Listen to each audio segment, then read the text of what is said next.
নতুন করে যখন আর কেউ কাছে আসে না এবং কাছের মানুষেরা যখন ক্রমেই আরও দূরে চলে যায়, তখনই বুঝে নিতে হয় যে বুড়ো বয়সের দিনগুলো এবারে শুরু হয়েছে।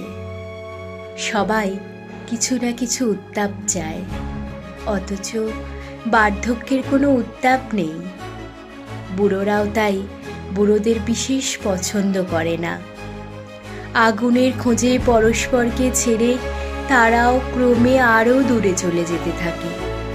পার্কের বেঞ্চের দুমাথায় বসে আছে দুটি বৃদ্ধ, মাঝখানে অনেকখানি ব্যবধান।